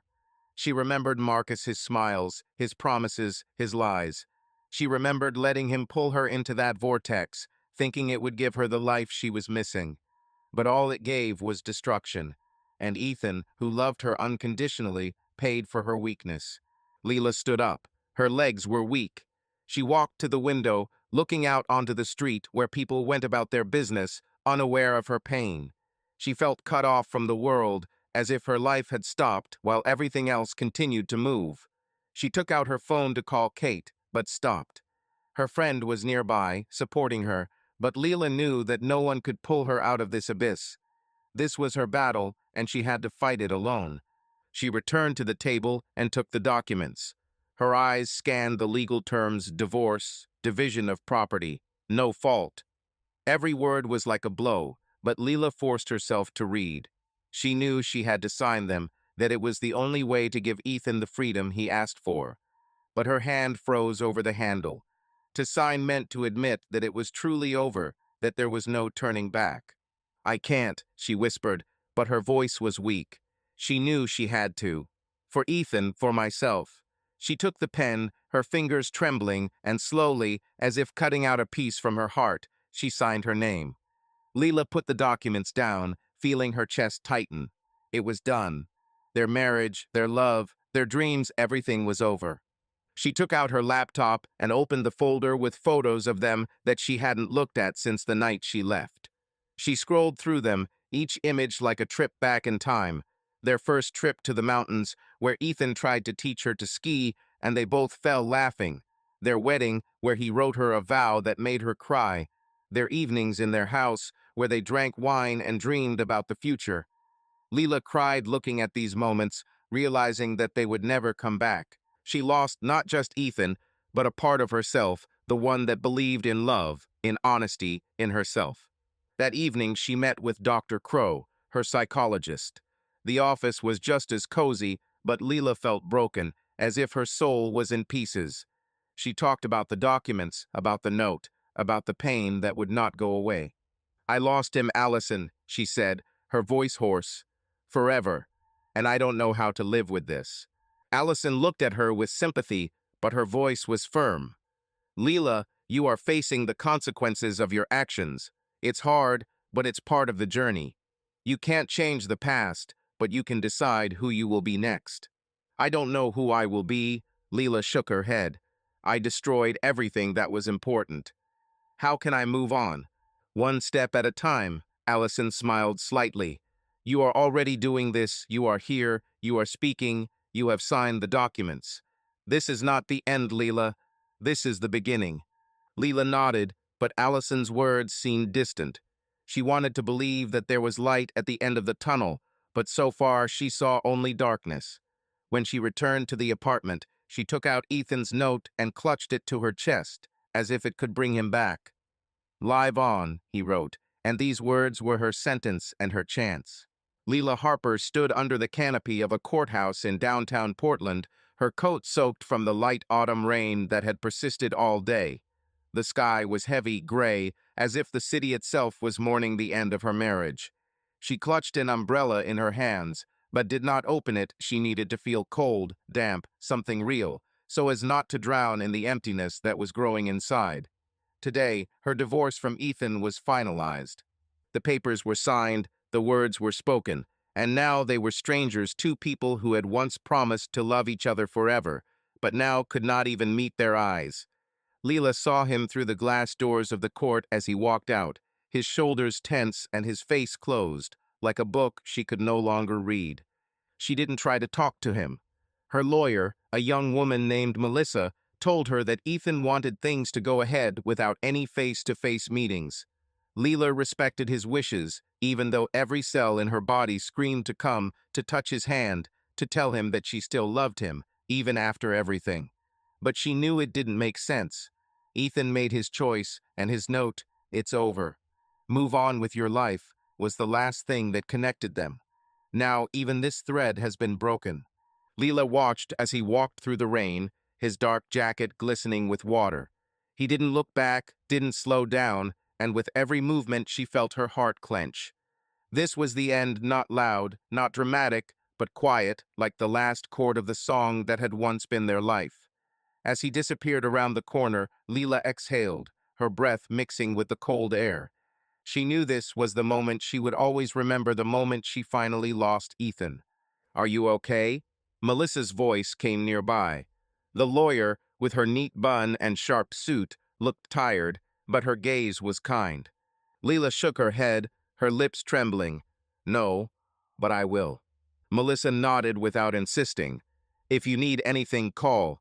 And, Leela, it's not the end of the world. You are stronger than you think." Leela forced a smile, but it was as fragile as glass. "Thank you, Melissa. I can handle it." When the lawyer left, Leela was left alone, standing in the rain. She could go back to her apartment, hide under the covers, drink wine and cry, like she had done so many times in recent months. But something changed in her. The pain was still there, sharp and deep, but beneath it a new feeling was a rising determination. She didn't want to be a woman who drowned in her mistakes. She wanted to be someone else, someone who learns from them, who grows, who lives. Leela took out her phone and opened her notes, where she wrote down her thoughts after her sessions with Dr. Crow. The last entry was short. "I can't change the past, but I can change the future." She reread it, feeling the words take on weight. It was not just a promise, but a vow, not for Ethan, not for Kate, not for anyone else, but for himself.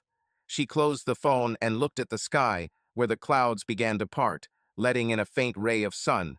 "I will change," she said quietly, her voice firm despite her tears. "I will become better." She turned and walked away from the courthouse, her steps slow but sure. The rain was still falling, but now it seemed not heavy, but cleansing, as if washing away her past. Leela knew that the journey would be long, that the pain of losing Ethan would not go away soon, maybe never. But she was ready to go step by step, day by day. In the evening, she met Kate at their favorite cafe, where they drank coffee and talked about everything in the world. Kate, as always, was her anchor, but today Leela felt stronger than before. "How are you?" Kate asked, her eyes full of concern. Today was a hard day. "Yes," Leela nodded, her fingers clasping a warm mug. "But I think I'm ready to start again. Not for him, Kate, for myself." Kate smiled, and her smile was warm, sincere. "This is my girl. You will do it, Leela. I know." Leela told her about her plans. She signed up for a photography course that she had always wanted to try but had put off due to work. She started volunteering at a local animal shelter because she wanted to do something kind, something that wasn't tied to her past.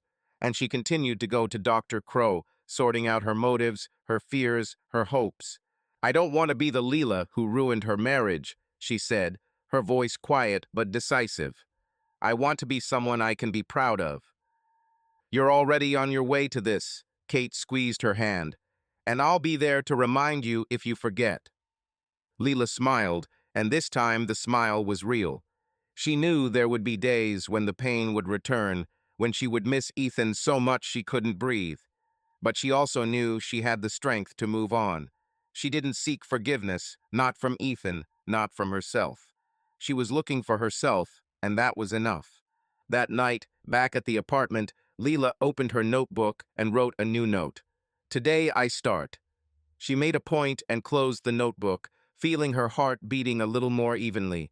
She lay in bed, looking up at the ceiling where the shadows of the street lamps danced like the promise of a new day. Leela closed her eyes, and for the first time in months her sleep was calm, without nightmares, without a past. This was not the end, but the beginning of her new path, which she chose herself. Subscribe to our channel so that your love doesn't cheat on you, and go ahead and listen to the next story, because this story is nothing compared to the next one. If you're under 18, don't even think click to the next one.